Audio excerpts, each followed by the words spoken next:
Hello everyone, आप सभी का स्वागत है विजन कैम क्लासेस के यूट्यूब चैनल पर। हम लोगों ने लास्ट क्लास देखी थी जिसमें हमने केमिकल बॉन्डिंग में के जितने भी सवाल आरपीएससी फर्स्ट ग्रेड के पिछले 5 पेपर्स में पूछे गए हैं उनके बारे में डिस्कशन किया था। आज हम लोग स्टार्ट करने वाले हैं सॉल्यूशन चैप्टर। ठीक है, तो आज का अपना पहला सवाल है, the osmotic pressure of solution containing 1 multiplied by 10 to the power minus 2 m acid is 0.248 atmosphere at 27 degree centigrade. Calculate the want of factor. क्या निकालना है हमको? वांट ऑफ फैक्टर निकालना है और हमें आर की वैल्यू दे रखी है। ठीक है, तो सवाल पढ़ के आपको ये तो समझ में आ गया कि ये सवाल किसका है, ऑस्मोटिक प्रेशर का। ऑस्मोटिक प्रेशर जो है वो कॉलिगेटिव प्रॉपर्टी होती है, आप सभी को पता है। कॉलिगेटिव प्रॉपर्टी जो है वो 4 होती है जिसमें से एक है ऑस्मोटिक प्रेशर। ठीक है, क्या फॉर्मूला होता है इसका? पाई बराबर आई सी आर टी। यहाँ पे हमसे पूछा क्या है, वांट ऑफ फैक्टर, जिसको हम डिनोट करते हैं आई से। ठीक है, तो मतलब आई मुझे निकालना है, तो आई बराबर क्या हो जाएगा, pi upon C R T. ठीक है, अब यहाँ पे हम देख लेते हैं कि क्या क्या वैल्यू हमको दे रखी है। ये जो हमें दे रखी है ये क्या है, कॉन्सेंट्रेशन। ये क्या है, कॉन्सेंट्रेशन। 0.248 एटमोस्फियर, ये क्या दे रखा है हमें, ऑस्मोटिक प्रेशर पाई। ये आर जो कि गैस कांस्टेंट होता है, इसकी वैल्यू हमें दे रखी है।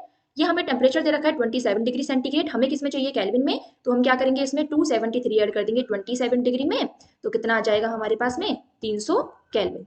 ठीक है, अब हम यहाँ पे वैल्यूज पुट कर लेते हैं। पाई की वैल्यू कितनी दे रखी है, 0.248 एटमोस्फियर।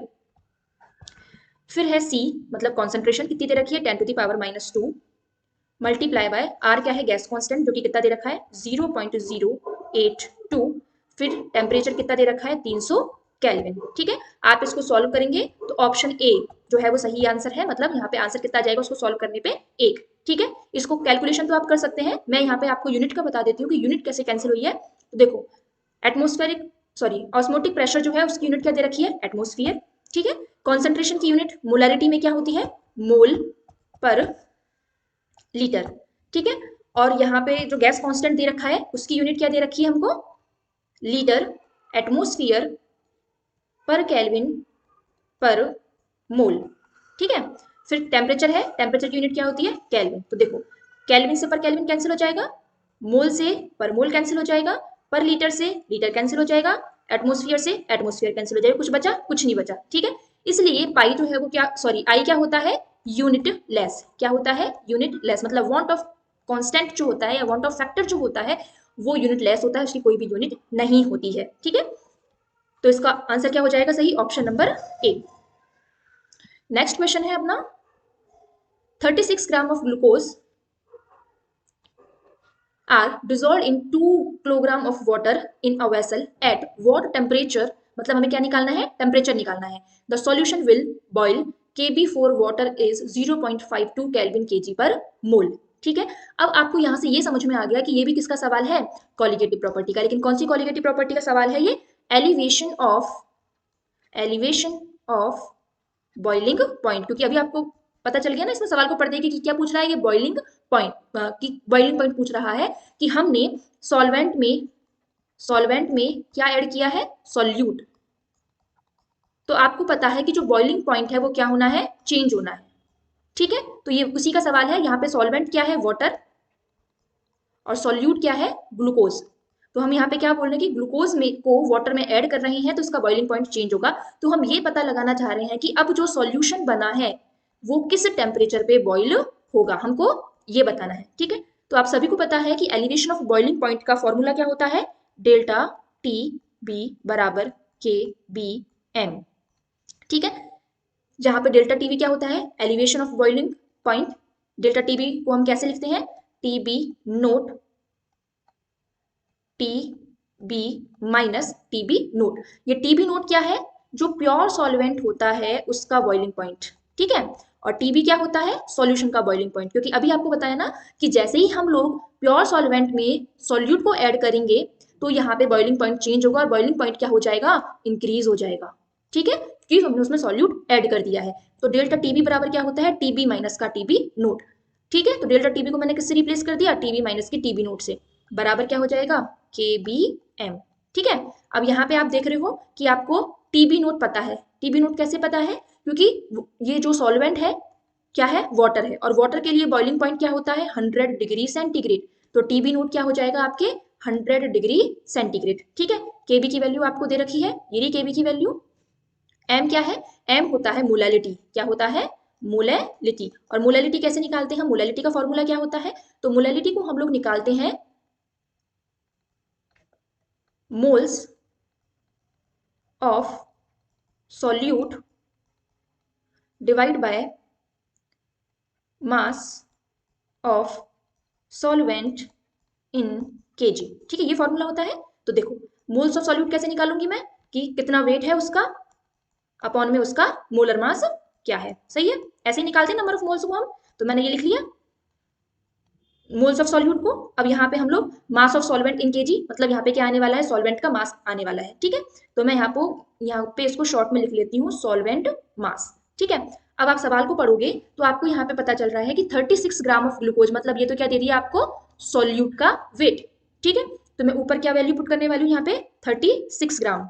तो मैंने ऊपर लिखा 36 ग्राम अपॉन मोलर मास कितना होता है ग्लूकोज का? ग्लूकोज का मोलर मास होता है 180 ग्राम पर मोल। तो यहाँ पे मैंने लिखा 180 ग्राम पर मोल। ठीक है, फिर यहाँ पे फिर क्या है? सॉल्वेंट का मास। तो सॉल्वेंट का मास कितना है? 2 केजी। कितना है? 2 केजी। तो मैंने यहाँ पे क्या लिख दिया? 2। अब आप इसको सॉल्व करेंगे तो कितना आ जाएगा? तो कैसे सॉल्व करेंगे आप इसको?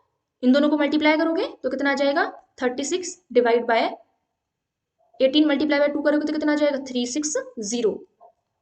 इन दोनों को डिवाइड करोगे तो कितना आ जाएगा? 0.1। तो मोलैलिटी कितनी आ चुकी है हमारी? 0.1। ठीक है, अब यहाँ पे m की वैल्यू मैं क्या पुट करने वाली हूँ? 0.1। ठीक है, तो देखो अब हम इस वाले फॉर्मूले पे आ जाते हैं। यहाँ पे मुझे क्या निकालना है? टीबी निकालना है। टीबी बराबर टीबी नोट कितना है? 100 डिग्री सेंटीग्रेड। 100 डिग्री में मैं क्या ऐड करूंगी? 273, क्योंकि मुझे किस में चाहिए? ये केल्विन में। ठीक है, 273.15 हम इसको प्रिसाइजली ले लेते हैं। ठीक है, तो कितना आ जाएगा? 373.15 प्लस केबी की वैल्यू कितनी दे रखी है अभी ऊपर से? 0.52। ठीक है, और अभी मोलैलिटी हमने निकाली कितनी? 0.1। यहाँ पे मैं बीच में मल्टीप्लाई लगा देती हूँ। कितना आ जाएगा? 373.15 प्लस ये कितना हो जाएगा? 0.052। ठीक है, इन दोनों को ऐड करोगे आप तो कितना आ जाएगा? 373.202। ये किस में आया है? केल्विन में। अब आप देखो, आपको ऑप्शंस किस में दे रखे हैं? डिग्री सेंटीग्रेड में दे रखे हैं। तो यहाँ पर डिग्री सेंटीग्रेड बदलने के लिए आप क्या करोगे? 273 माइनस कर दोगे इसमें से। ठीक है, 273.15। तो आंसर कितना आ जाएगा आपका? आंसर आ जाएगा आपका 100.052। ठीक है, ये किस में आ जाएगा? डिग्री सेंटीग्रेड में। अब कौन सा ऑप्शन बन रहा है इस हिसाब से? Option number D. तो आपका आंसर क्या हो जाएगा? Option number D. यहाँ पे यूनिट्स जो है उनको आप देखते रहिए, अगर कहीं किसी यूनिट में दिक्कत आए तो आप कमेंट बॉक्स में पूछ सकते हैं। आज का थर्ड सवाल है, the vapour pressure of a pure organic liquid at 30 degree centigrade is 0.850. A non-volatile, non-electrolyte weighing 0.5 gram is added to 40 gram of this organic liquid and then the vapor pressure of the solution is found to be 0.845 atmosphere. Calculate molar mass of non volatile electrolyte. आप इस सवाल को पढ़ रहे हो तो आपको समझ में आ रहा है कि यहाँ पे वेपर प्रेशर प्योर सॉल्वेंट का कितना दे रखा है? 0.850। लेकिन जैसे ही हमने इसका सॉल्यूशन बनाया है तो वेपर प्रेशर कितना हो गया? 0.845। मतलब वेपर प्रेशर जो है वो क्या हो गया है? डिक्रीज हो गया है। मतलब ये सवाल किसका है? Relative lowering of vapour pressure. ठीक है, ये भी क्या है? Colligative properties. ठीक है, तो अभी आप देख रहे हैं कि जितने भी सवाल अभी तक हमने थर्ड सवाल है ये, तो ये थर्ड क्वेश्चन भी किससे पूछा गया है? कॉलिगेटिव प्रॉपर्टी से। तो कॉलिगेटिव प्रॉपर्टीज आपको पढ़ के ही जानी है। इस टॉपिक को आपको किसी भी सूरत में स्किप नहीं करना है। ठीक है, तो अब यहाँ पे आप देखोगे relative lowering of vapour pressure का फॉर्मूला क्या होता है? फॉर्मूला लिख लेते हैं हम पहले। तो relative lowering of vapour pressure का फॉर्मूला होता है P1 note minus P upon P1 note बराबर N2 अपॉन N1। ठीक है, अब यहाँ पे आप एक चीज यहाँ पे याद रख सकते हैं कि ये 1 जो हमने डिनोट किया है ना, ये 1 ये 2, तो 1 हमने लिखा है सॉल्वेंट के लिए और 2 हमने लिखा है सॉल्यूट के लिए। ठीक है, दूसरी चीज हमें यहाँ पे ये ध्यान रखनी है कि ये जो नोट है, ये नोट हमेशा हम किसके लिए लिखने वाले हैं? प्योर के लिए। ठीक है, तो आपको ये समझ में आ चुका है कि यहाँ पे ये 0.850 क्या है? P1 note. ठीक है, और ये जो 0.845 है ये क्या है? आपका P। सही है, अब N2 क्या है? ये है number of moles for solute और ये N1 क्या है, number of moles for solvent. सही है। अब आपको पता है कि नंबर ऑफ मोल्स क्या होते हैं, नंबर ऑफ मोल्स क्या होते हैं कि वेट उसका, ठीक है, और उसका डिवाइड बाय मोलर मास, यही होता है। तो यहाँ पे मैं लिख लेती हूँ N2 के लिए क्या आ जाएगा, W2 अपॉन M2, और N1 के लिए कैसे लिखेंगे, यहाँ पे W1 और ऊपर आ जाएगा M1। सही है। अब देखो यहाँ पे हम सवाल को वापस से पढ़ते हैं। तो प्योर ऑर्गेनिक लिक्विड का मोलर मास कितना दे रखा है, 80, मतलब ये किसकी वैल्यू दे रखी है आपको, M2 की, सॉरी M1 की, ठीक है। फिर आगे इस सवाल को पढ़ते हैं। Non volatile non electrolyte weighing 0.5 ग्राम, तो मतलब ये सॉल्यूट का वेट दे रखा है, सॉल्यूट का वेट दे रखा है, मतलब ये क्या दे रखा है आपको, W2। ठीक है, मैं वैल्यू लिखती जाती हूँ अब, जिससे यहाँ पे आपको कंफ्यूजन नहीं हो। P1 नोट की वैल्यू कितनी लिखी है हमने अभी, 0.850 माइनस P कितना है 0.845, 0.845 डिवाइड बाय 0.850 बराबर W2 कितना है। तो अभी आपको बताया कि W2 मतलब सॉल्यूट का वेट कितना दे रखा है, तो 0.5 ग्राम। सही है।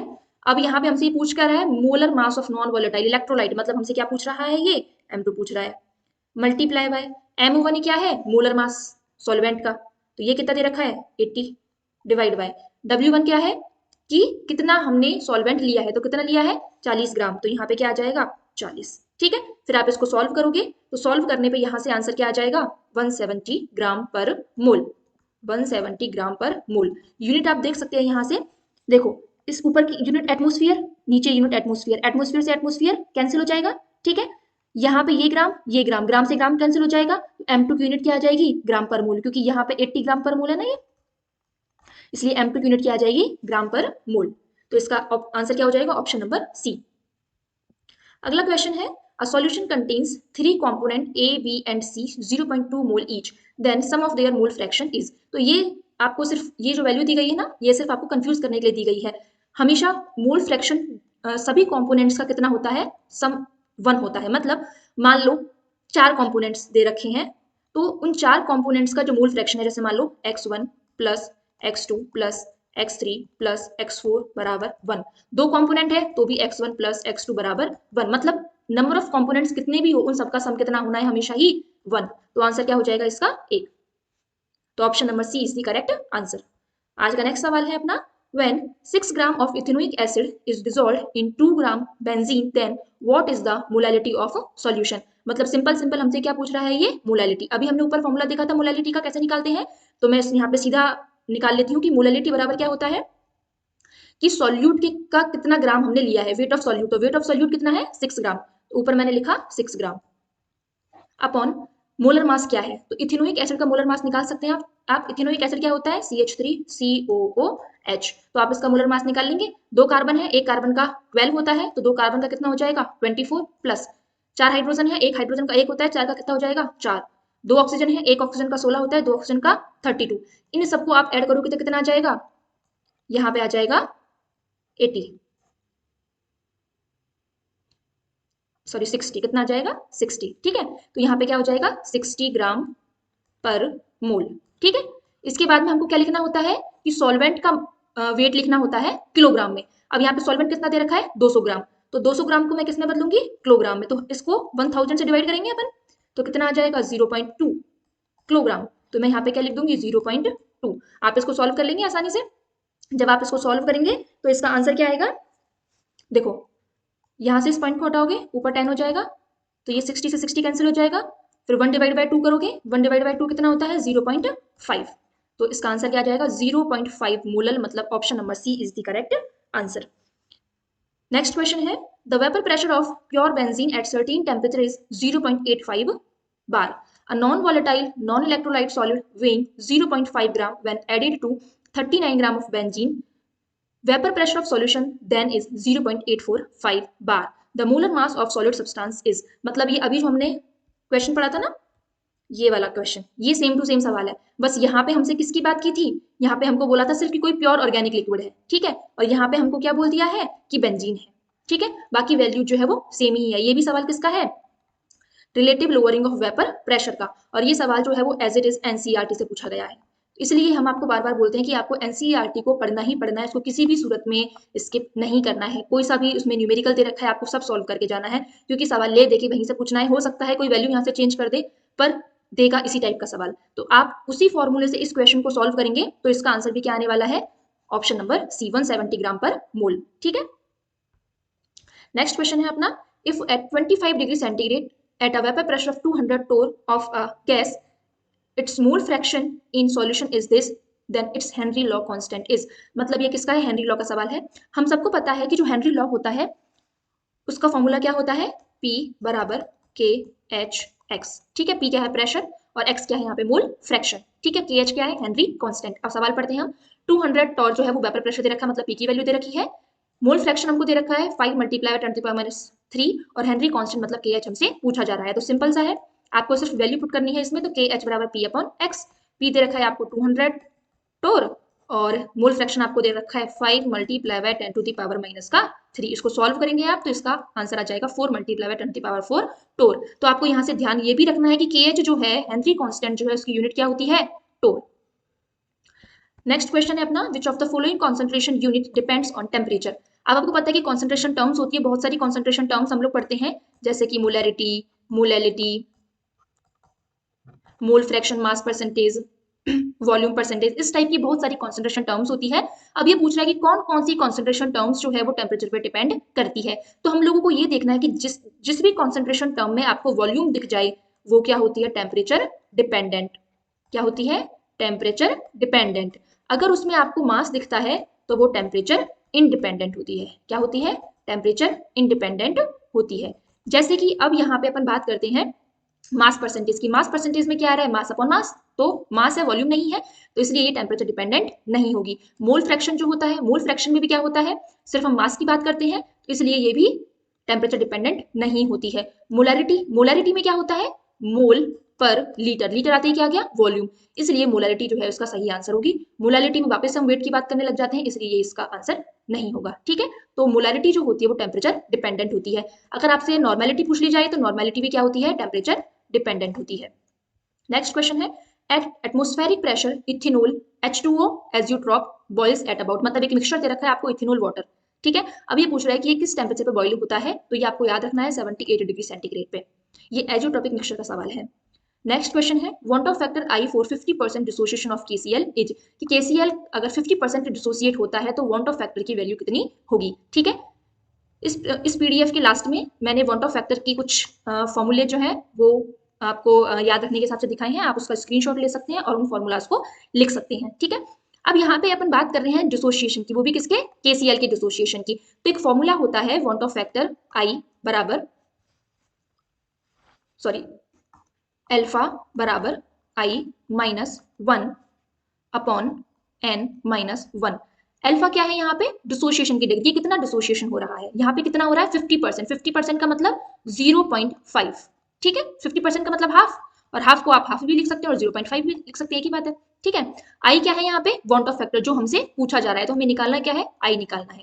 और एन क्या है, यहाँ पे कितने आयंस बन रहे हैं। तो आपको पता है कि KCl जब डिसोसिएट होगा तो क्या बनाएगा, K प्लस और Cl माइनस आयन। तो नंबर ऑफ आयंस कितने हो गए, 2। अब इन वैल्यूज को हम पुट कर लेते हैं फॉर्मूला में। तो अल्फा कितना है 0.5, आई अपन को निकालना है तो आई माइनस 1, एन कितना है 2, 2 माइनस 1, तो यहाँ पे कितना आ जाएगा 0.5 बराबर आई माइनस 1 अपॉन 1। तो आई कितना आ जाएगा यहाँ से 0.5, इसको इधर लेकर आओगे प्लस 1 हो जाएगा, तो ये कितना आ जाएगा 1.5। तो option C is the correct answer. Next question है, the unit of cryoscopic constant KF is. किसकी वैल्यू किसकी यूनिट पूछ रहा है, ये KF की। KF क्या होता है, KF क्रायोस्कोपिक कांस्टेंट होता है, और ये सवाल भी किसका है, कॉलिगेटिव प्रॉपर्टी का सवाल है। मतलब आप देख रहे हैं कि घूम फिर के हर बार हर पेपर में कॉलिगेटिव प्रॉपर्टी से सवाल आना ही है। ठीक है, कैसे निकालेंगे, मान लो आपको यूनिट याद नहीं है तो हम कैसे निकालेंगे, फॉर्मूले से निकालेंगे। हमको पता है कि क्रायोस्कोपिक कांस्टेंट जो है वो किसमें पढ़ते हैं हम, depression of freezing point, depression of freezing point. ठीक है, इस वाली कॉलिगेटिव प्रॉपर्टी में पढ़ते हैं। क्या फॉर्मूला होता है इसका, डेल्टा TF बराबर KFM। ठीक है, मुझे यहाँ पे किसकी यूनिट की बात करनी है, KF की यूनिट की बात करनी है, तो KF बराबर क्या हो जाएगा, डेल्टा TF अपॉन M। सही है, अब यहाँ पे देखो डेल्टा TF मतलब टेम्परेचर है, और टेम्परेचर की यूनिट क्या होती है, केल्विन, तो ऊपर केल्विन आ जाएगा। ठीक है, और यहाँ पे M क्या है, मोलालिटी, मोलालिटी की यूनिट क्या होती है, मोल पर kg। सही है, तो यहाँ पे केल्विन, ये मोल ऊपर जाके पर मोल हो जाएगा, तो ये हो जाएगा पर मोल, पर केजी जो है वो ऊपर आके क्या हो जाएगा केजी, तो इसकी यूनिट क्या हो जाएगी केल्विन केजी पर मोल। तो आंसर क्या है केल्विन केजी पर मोल। तो option number D is the correct answer. Question number 13 क्या कह रहा है, the method widely used to determine molar masses of protein polymers and macromolecules is. तो ये पूछ रहा है कि प्रोटीन्स, पॉलीमर्स, मैक्रोमोलिक्यूल्स, अगर इनका हमको मोलर मास निकालना है तो इनमें से कौन सा मेथड वाइडली यूज किया जाता है। तो ये भी हमको याद रखना है, option number A osmotic pressure जो है वो हम ऑस्मोटिक प्रेशर को हम लोग यूज में लेते हैं। ये चारों आपको क्वालिटेटिव प्रॉपर्टीज दे रखी हैं, osmotic pressure, elevation of boiling point, relative lowering of vapour pressure, depression of freezing point. तो इसका सही आंसर क्या हो जाएगा ऑस्मोटिक प्रेशर। नेक्स्ट क्वेश्चन है, the vapour pressure of a solution containing 0.15 mole of solute, और सॉल्यूट कैसा है non volatile, and 0.85 mole of solvent is 120 mm of Hg। मतलब यहाँ पे प्रेशर की यूनिट क्या दे रखी है mmHg। What is the vapour pressure of a pure solvent, ये पूछ रहा है कि प्योर सॉल्वेंट का वेपर प्रेशर क्या होगा। यहाँ पे ये सवाल वापस से किसका है, relative lowering of vapour pressure का। सही है, क्यों, क्योंकि हम लोग यहाँ पे क्या बोल रहे हैं कि हम लोग सॉल्वेंट में सॉल्यूट को ऐड कर रहे हैं, क्या कर रहे हैं सॉल्वेंट में सॉल्यूट को ऐड कर रहे हैं, तो वेपर प्रेशर कितना है 120 mmHg। तो हम लोग बोल रहे हैं कि जब हमने सॉल्यूट ऐड नहीं किया, मतलब जो प्योर सॉल्वेंट है उसका वेपर प्रेशर कितना होगा, ये हमको निकालना है। ठीक है, तो अब यहाँ पे हम लोग कौन सा फॉर्मूला लगाने वाले हैं वापस से, relative lowering of vapour pressure का। तो अभी हमने पहले भी देखा था P1 note minus P upon P1 note बराबर N2 अपॉन N1, ये फॉर्मूला देखा था। लेकिन ये जो फॉर्मूला होता है ये तब होता है जब हम बहुत ज्यादा डाइल्यूशन की बात कर लेते हैं। बहुत ज्यादा डाइल्यूशन का मतलब क्या है, जब सॉल्यूट का अमाउंट बहुत कम होता है एज कंपेयर टू सॉल्वेंट। सही है, तब हम सॉल्यूट के मोल्स को नेग्लिजिबल मान लेते हैं। लेकिन आप यहाँ पर देख रहे हैं कि सॉल्यूट के मोल्स कितने हैं 0.15 और सॉल्वेंट के मोल कितने हैं 0.85। मतलब यहाँ पे सॉल्यूट के मोल्स को नेग्लिजिबल नहीं माना जा सकता है, इसलिए डिनोमिनेटर में प्लस N2 भी यहाँ पे आता है, जबकि हम पहले वाले फॉर्मूले में N2 को नहीं लिखते हैं। ठीक है, तो आपको ये ध्यान रखना है कि हम N2 को जब भी नेग्लिजिबल मानेंगे जब दोनों के मोल्स में बहुत ज्यादा अंतर होगा। ठीक है, तो बस अब आपको क्या करना है, यहाँ पे वैल्यूज पुट करनी है। P1 नोट जो है वो आपको निकालना है, तो मैं इसको ऐसे लिख लूँ P1 naught upon P1 note minus P upon P1 note बराबर N2 upon N1 plus N2। ठीक है, अब यहाँ पे देखो आप N2, अभी आपको पहले भी मैंने बताया था 2 का मतलब आपको ध्यान रखना है कि हम किसकी बात कर रहे हैं, सॉल्यूट की बात कर रहे हैं। तो मतलब 0.15 किसकी वैल्यू है N2 की, और 0.85 किसकी वैल्यू है N1 की, और ये 120 जो दे रखा है ये क्या है सॉल्यूशन का, तो सॉल्यूशन के वेपर प्रेशर तो मतलब P दे रखा है। सही है, अब मैं वैल्यूज पुट कर देती हूँ यहाँ पे। P1 naught upon P1 note कितना हो जाएगा 1 माइनस P की वैल्यू कितनी दे रखी है 120 अपॉन P1 नोट बराबर N2 कितना है, N2 मतलब सॉल्यूट के मोल्स कितने हैं 0.15, N1 क्या है सॉल्वेंट के कितने हैं 0.85, N2 मतलब सॉल्यूट 0.15। ठीक है, अब इसको सॉल्व कर लेते हैं हम। 1 माइनस 120 अपॉन P1 नोट बराबर 0.15, ये इनको ऐड करोगे तो क्या आ जाएगा 1। ठीक है, अब इसको सॉल्व करवा देती हूँ मैं आपको। 1 माइनस 120 अपॉन P1 नोट बराबर 0.15। ठीक है, इसको आप इधर लेके आओगे, इसको इधर लेकर आते हैं और इसको इधर लेके जाते हैं, तो क्या हो जाएगा 1 माइनस 0.15 बराबर 120 अपॉन P1 नोट। ठीक है, अब आप इसको सॉल्व कर सकते हैं आसानी से, कोई दिक्कत नहीं है। तो यहाँ से P1 नोट जो है उसकी वैल्यू क्या आ जाएगी 141.1 mmHg। तो ऑप्शन नंबर सी जो है वो आपका करेक्ट आंसर हो जाएगा। नेक्स्ट सवाल है अपना, which of the following aqua solution will exhibit highest boiling point considering complete ionisation. मतलब हमको ये बताना है कि ये जो चारों आपको सॉल्यूशन दिए गए हैं इनमें से बॉइलिंग पॉइंट किसके लिए सबसे ज्यादा होगा और कंप्लीट आयोनाइजेशन हमको करवाना है। ठीक है, तो ये एक तरीके से किसका सवाल है, वांट ऑफ फैक्टर का सवाल है। किसका सवाल है, वांट ऑफ फैक्टर का। यहाँ पे आप देखोगे कि NO2SO4 जब कंप्लीटली डिसोसिएट होगा तो कौन से आयन बनाएगा 2Na plus plus SO4 2 minus. सही है, अब यहाँ पे कितने आयन बन रहे हैं Na प्लस के 2, SO4 माइनस 2 के कितने आयन बन रहे हैं 1, मतलब टोटल आयन कितने हो गए अपने पास में 3। कॉन्सेंट्रेशन कितनी दे रखी है 0.01, तो क्या आ जाएगा वांट ऑफ फैक्टर अपना 0.03। सही है, ऐसे ही मैं किसके लिए निकालूंगी ग्लूकोज के लिए। अब ग्लूकोज जो है वो डिसोशिएट आयंस में डिसोशिएट नहीं होता है, तो मतलब यहाँ पे ग्लूकोज की फॉर्म में ही रहने वाला है, तो यहाँ पे नंबर ऑफ पार्टिकल्स या फिर नंबर ऑफ जो मोइटी है वो क्या रहेगी, एक ही रहेगी। ठीक है, तो मैं 1 को किससे मल्टीप्लाई करूंगी, इसकी कॉन्सेंट्रेशन से 0.015 से, तो क्या आ जाएगा 0.015 इसका वाटर फैक्टर आ जाएगा। सेम चीज यूरिया के लिए रहेगी। ठीक है, यूरिया के केस में भी 1 मल्टीप्लाई है 0.015 बराबर क्या आ जाएगा 0.015। नेक्स्ट है आपका KNO3। KNO3 कैसे डिसोशिएट होगा, K plus plus NO3 minus की फॉर्म में।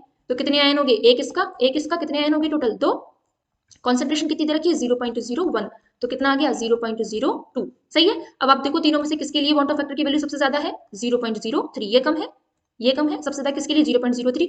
ऑर्डर पूछ लिया आपसे तो सबसे ज्यादा जो है वो Na2SO4 के लिए है, फिर इसके लिए है, और इन दोनों के लिए तो बराबर है, तो ये 3rd नंबर पे आ जाएंगे। सही है, तो इसका आंसर क्या हो जाएगा Na2SO4।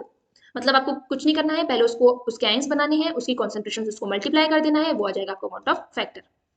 नेक्स्ट क्वेश्चन है which of the following is not correct for ideal solution, की आइडियल सॉल्यूशन के लिए कौन सा स्टेटमेंट करेक्ट नहीं है, नोट करेक्ट पूछ रहा है। ठीक है, तो पहला ऑप्शन है the solution of a Raoult's law over the entire range of concentration, तो ये स्टेटमेंट सही है।